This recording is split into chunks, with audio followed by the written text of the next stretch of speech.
Very good afternoon to everyone. Hi, uh, Kamya Ekansh. We're here. It's a lazy afternoon, but our minds are working. So let's begin with the fourth episode of Zabani, the podcast event by the Statesmanship Program. Here we plan to showcase atypical topics in an unconventional manner. We're going to speak about the economy and related affairs.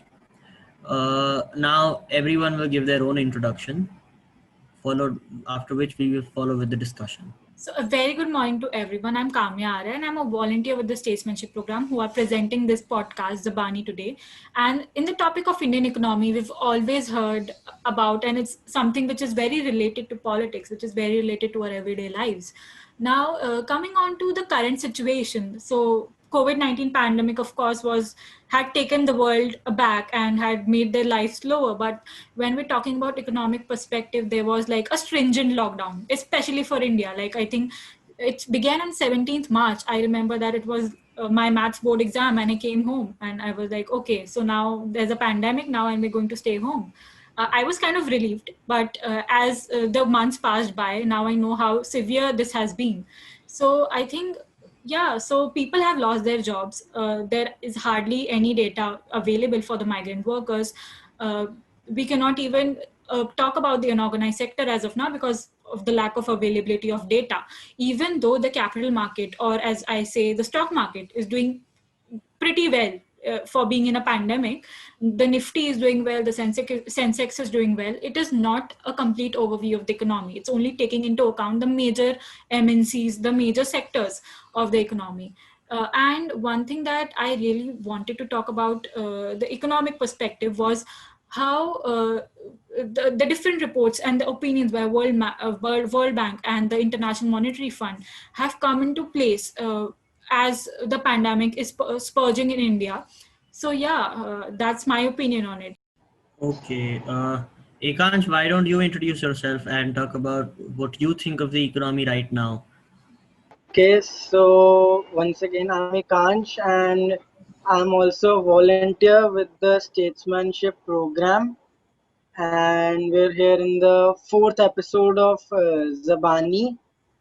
And like Kamya already said, I think that the economy is in a bad position right now, especially since we're hearing things like how other countries are overtaking us, which we'll also talk about later in the podcast. So I think this is the perfect topic to talk about right now. Sure, sure. So there's Okay. one thing that we could obviously we've all experienced as a whole is like the economic lockdown. One thing, as soon as the COVID pandemic began, uh, uh, our country was put into lockdown. I think many other countries around the world did the same. But New Zealand was a country which emerged fruitful from that. For like in India especially, lockdown didn't make much of a difference. The cases are still high. The regression is still there, and countries like Sweden did not even think of placing lockdowns for like controlling the economy. And Vashish, what do you think about that? So that's an interesting point you put, and I agree. So, firstly, very warm welcome to everyone. I already introduced the podcast to you, but I'm Vashish Doshi. I'm also a volunteer at the Statesmanship Program, and we've been going for a year and a year, more than a year almost. And yeah, so coming to the topic at hand, the economy, and as you suggested, how some countries reacted differently to our than our country. Correct. I agree that so Sweden was one country which initially, despite even their neighbors Norway and Finland, putting down a strong lockdown, France, Germany, and Spain, uh, and especially Italy, rising cases rising like nowhere else. With all of that, Sweden did not put a lockdown, and they were criticized back then because it would probably lead to a lot of spread of the coronavirus. But I actually saw images back then. People were in parks, sitting in groups. It was very normal. And Yes, agreed. Yeah. turns out 6 months later, right now, they're just fine. They're doing fine.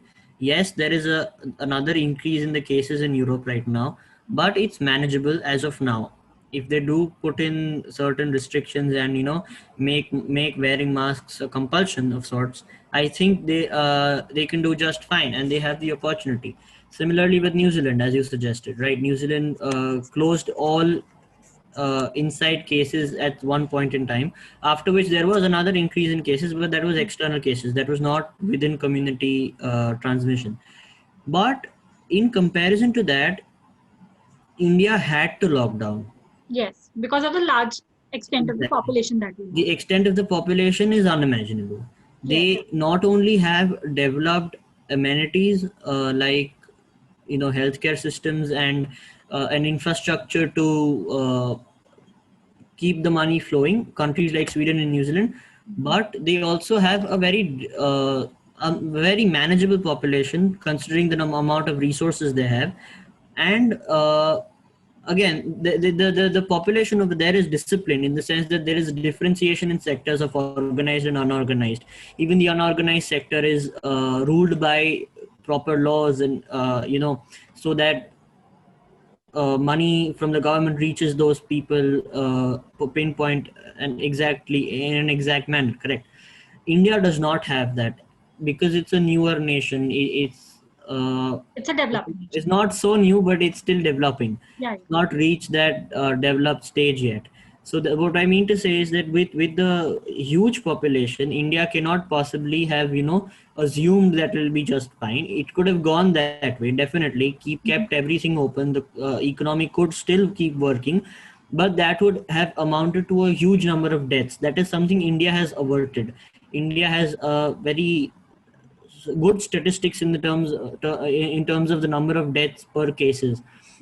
And that is something that has happened specifically because of the stringent lockdown. It gave India time to build upon its then infrastructure and healthcare. And right now India has a good healthcare infrastructure. At least was better than what it 6 months ago. I think it's going to get better. Exactly. And I think there was 3-4 months of experience as to what life would be if with coronavirus. And because people in general got into a mindset, people are now more scared. If that lockdown hadn't prevailed, India is a country which has that bindas kind of population. Exactly. Bindas population. And I know some of my friends too would have been very liberal about it. And I think the lockdown played well for India. And yes, the economy is down. Yes, there are issues, but I think, and there are projections also. It's not just my thinking. Even IMF projects that by 2022, India will be back on the right track, and it will be fine. It will be manageable, and it's just a plus minus process. Right now, when we're at a point of minus, but there will be a positive outcome sooner or later. So I think that's about it. Thank you, Vashish. I think that's one of the most conclusive insight that I've thought about it. Now, as you mentioned, IMF giving a better projection as of now. However, there's also been like a bit knick-knack based on in the international community. So, like for example, the state of the Indian economy is pretty much seen that it's going to contract around 4.5%. It is contracting right off now. So, just to explain to all our audience what contraction in the economy means. It's a severe form of recession. So recession is basically when you have a decline in the demand of goods and services which a country is producing. So if there is no demand, and now why is there no demand? Because people do not have income. Their livelihood is lost. So because of that, there's a severe form of recession which we call as contraction. And a recent report, I think, an article which I read last week was that the contraction is, as of now, is I think 7.84%. It's an astounding 7.84% for the month of September. And I think it's something that we need to worry about as a nation. And there's one thing that Vashish mentioned regarding the government expenditure, which I think is a very important aspect of the economy as well when you're tackling a problem such as contraction. Because what happens is contraction or recession or the demands of goods and services, the demand can only be increased when when the government sector itself increases expenditure in the economy. And for that, our Honorable Prime Minister, Mr. Modi, had announced a 20 lakh crore package, which was the Atmanirbhar Bharat scheme as on May 12th. And our finance minister was kind enough to explain it to all of us. So I think they've changed the definition of the small, medium small, medium enterprises. And it's now also based on investment and turnover basis. So I think that's great. And yeah, so we can say that we are trying to be on track, and there's a lot of work to be done, which I agree. And but I think it's a step in the right way. So this is something to be positive and hopeful about. Yeah. Yeah, so I agree. So the point where you suggested that, India was not in it's not in the best economic shape right now, and it's frankly, at least for another 6 months, it's going to be worsening sort by sort, right? But there are reports. So if you think about it, for 3 months, the entire sectors were down. For lockdown. Manufacturing in a lot of industries had, almost come to a halt. Agreed. Essential goods were the only goods that were, openly and freely produced. Otherwise, even if the other industries did manufacture and production, it was a very scaled down model of what could actually be achieved. So slowly, as I think industry opens up, and as slowly as the markets open up, there will be an eventual increase in demand per se. And even if you remember the speech the prime minister gave when he declared the Atmanirbhar Bharat package of 20 lakh crores, Yes. there was a point where he impressed upon the need for a high demand, Yes, agreed. a And high vocal for local. expenditure. Exactly. So Vocal for local. yes, vocal for local, but more so the entire. He suggested that demand was a pillar of the economy to a very great extent, and which is actually true. We can see that, and what we need to understand is that, I mean, that's how the country should work. I don't know the exact financial jargon about it, but if you think about it, there has been a decrease in demand and consumption, and naturally consumption because of demand in the past few months. Now, what you can see right now, slowly the markets are opening, sentiment is increasing, it's becoming more positive. We can find more people looking to buy more things which they had, said we'll do it later when we have more money, when I start working again, when I go to the office again, suggestions like that. So right now, I think slowly with the festive season, then we have the next year coming up, and I think from February onwards, maybe things could possibly start looking good. And not saying in an economic way, but in a general state of understanding about the uh, the demand mechanism, wherein the demand will increase, people will likely be more to spend, and they like spending in general. And that's where I think it's important to have faith in the administration. There's a lot of media doing rounds that it's not enough, and the government's not doing this or that. And possibly they're true. I don't know what side is right and what side is wrong, but what I do know is that if you have trust, they lead somewhere. It may not be where it's very safe, but they lead somewhere. And I think India as a population can lead from that place to another place in a positive way. We are not a bunch of dumb people. We can handle ourselves in certain amount of time, and we can, I mean, the economy will show positives very soon. So that's about it. You're very right, Bashish. So this is a very positive outlook, I must say, and I'm very happy to have something hopeful after months of just people heckling over ki nothing's going to happen.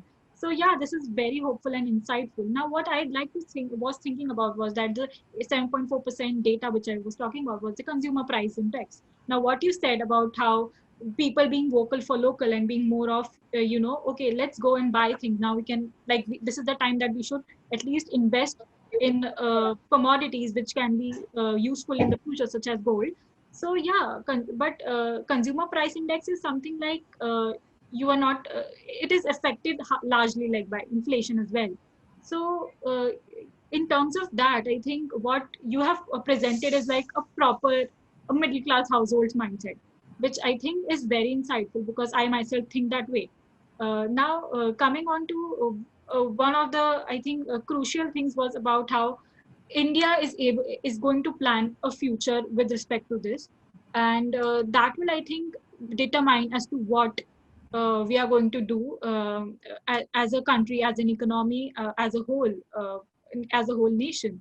Uh, with this, I think we can sum up the arguments which we've learned today. And just to let our audiences know, we'll have an extensive episode more on this, and it will be by an expert. So we have to stay tuned for that. Now, to sum up the arguments, we definitely talked about the lockdown and whether it failed or not. So we definitely had varied opinions.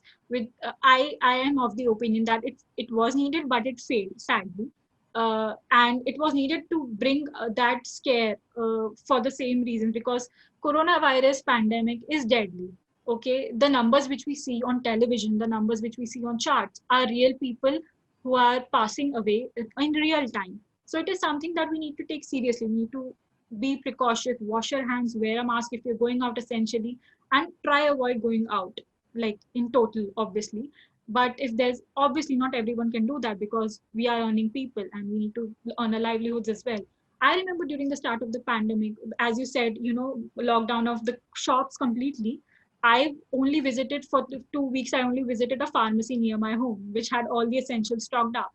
And every other sector, I was speaking to him, the pharmacist person, and every other sector was locked up because there was hardly any demand. The manufacturers had all closed up. So that is something that we need to push our manufacturers, push our local manufacturers into manufacturing again. And that can only happen with what Vashisht and Ekant said, that we need to push for the local economy. And that can only happen if we as people, we as citizens want to buy a local product. So I think Vashisht, you mentioned about globalization and Indian economy and how presently we need to stray away from brands which are not our own. And I think I couldn't agree more. Yeah, upliftment of our own first, and then we can look over for expansion. So, just to let the audiences know, we will be back with another podcast on the very same topic, where we will be having Mr. Siddharth Singhai, who is the CFO of Ironhold Capital, and he'll be an expert on the same. So, signing off, and please stay tuned. Thank you very much.